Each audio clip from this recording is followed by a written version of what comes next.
lawyers are trained in using language that no one understands so they can steal things they have no business stealing on behalf of people who never seem to think they have enough money. Spotify. What's the deal? Where are we at when it comes to Spotify these days? Well, I would say it greatly depends on which we you identify with here. Since I'm making this video with the independent artist in mind, it would only make sense to be we with the independent artists, right? Of course. So let's just forget the music listeners, the record label people, podcasters, or big artists who already rake in the numbers, and let's focus on the little guy here. We may have reason to return to the music listener later though, because I guess most things in life, these things are all connected. And I guess there's a case of you get what you deserve kind of a thing here as well, but yeah, we'll get to it. So if you're interested in that kind of stuff, well, don't leave.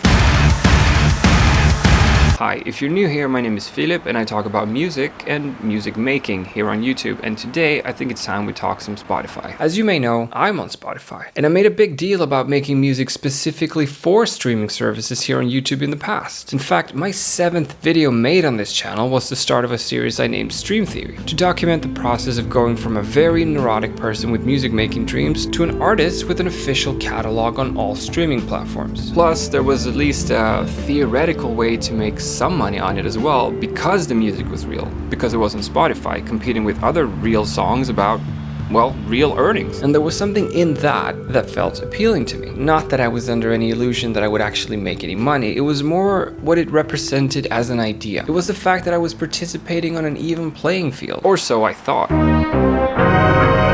But enough about me. The real question is, do we all have to sell our souls to the devil these days to be heard? And the answer is, kinda. More yes than no, I think. Because as artists, it's in our interest to bring our music to where people listen. And music listeners, music fans, music lovers are often on Spotify. But where should one draw the line? And what exactly is it that makes Spotify the devil? Well, obviously you draw the line wherever you feel comfortable, and only you can answer that. But as far as Spotify being the devil for an artist like me, and maybe you, well, I think there are many ways to approach this question. One would be the legal side of things, what they do with AI, fake profiles and fake streams, their role in the music business, and how they are treating music and musicians. Corporate greed, in layman's terms, but others have answered that question in great detail and with much more competency than I care to provide here. I want to approach this question from a slightly different angle and zoom out a little bit, or a lot, depending on what level of myopia you're comfortable with. Because the thing is, you can look at this in so many ways. The first obvious thing to point out for any independent artist, and I'm repeating this again because it's kind of hard to escape, is to show up where the audience is. And this sounds like a sound argument. Be active and be present where the listener listens. It makes a lot of sense. Clearly. Besides, these things are never static anyway, so just get with the times and adapt. After all, why wouldn't you be on as many platforms as you could? I've been thinking that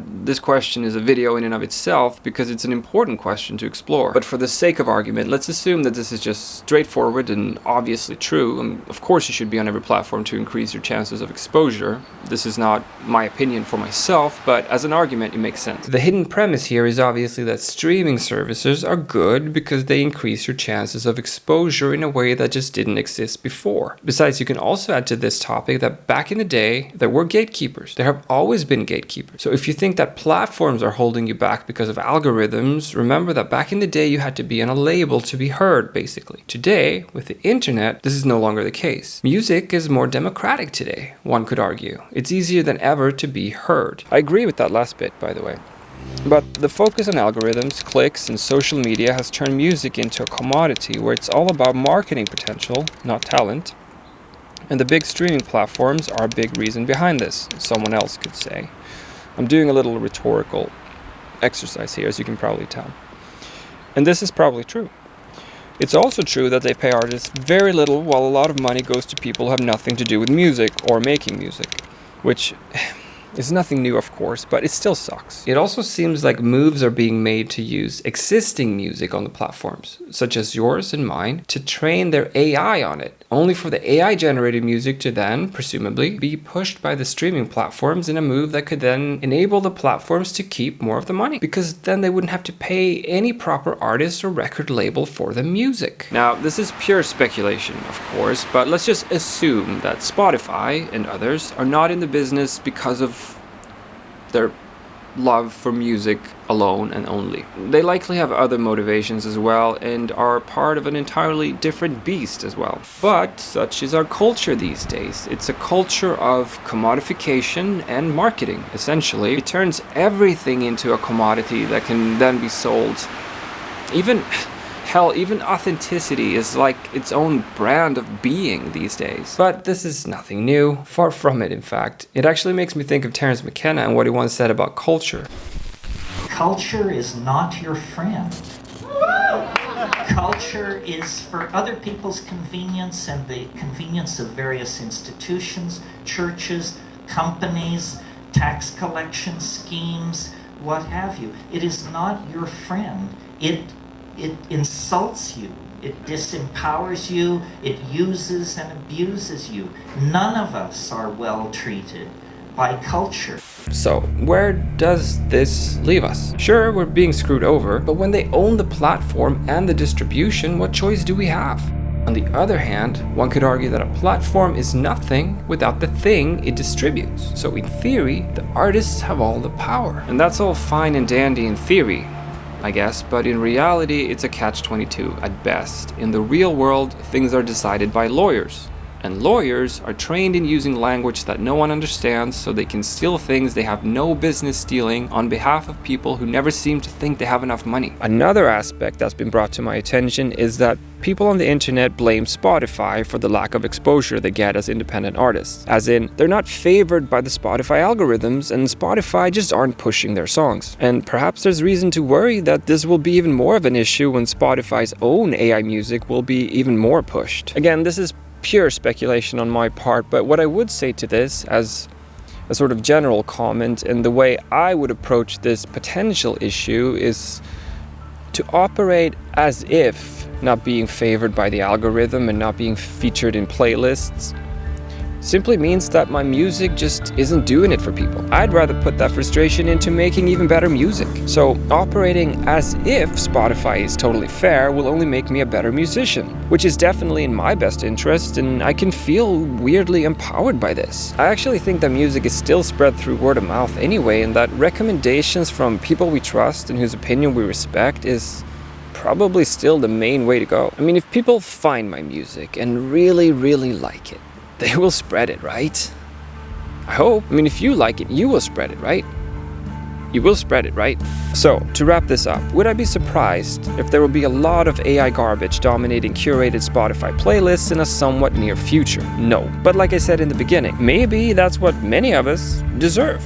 And maybe I'm part of the problem. I'm on Spotify after all, both as a listener and as an artist, but that's also because I feel like I have very little real choice if I want my music to reach people. But there's also a much more sentimental reason, and this may come as a twist in the story, but I have a big soft spot for Spotify, and the reason for this is as simple as it is personal. I signed up for Spotify in 2008 through an invite, and if I remember correctly, there was a limit to how much you could listen per month back then even. Anyway, I got the link through a close friend, and my early memories of Spotify are very linked to him and to our friendship. It almost felt like a secret, special club that we were part of, and to me it represented an early introduction to a whole world of cool, secret knowledge that I was only beginning to access. But sometimes life has a completely different plan. He passed away that following year, and so for me, the name Spotify will probably always be connected to him in some way. And I guess that just complicates things a bit in terms of my own relationship with Spotify. So while I see and completely agree with all the arguments against streaming platforms, I don't really think they are arguments against streaming platforms. I think they are arguments in a losing battle against a monolithic consumerist culture that we're all embedded in, like it or not. And I don't know what to do about that, other than to begrudgingly make a deal with the devil to give myself a chance to have my critique against him heard and spread through the same algorithmic pathways that I've spent an afternoon here condemning. Yeah, it's all very ironic, I guess. And as far as having an answer to the question in the title, well, that's for you to decide. Of course that's for you to decide. No one else can decide that for you, but I would love to hear your thoughts on the subject, so please leave a comment if you have any. And as always, have a lovely day. day. Have a lovely day. Wherever you are in the world. People from all over the world watch this channel. It's really cool. And take care of yourself and the people you love, and take care of the world. I hope I see you in the next video. Bye bye.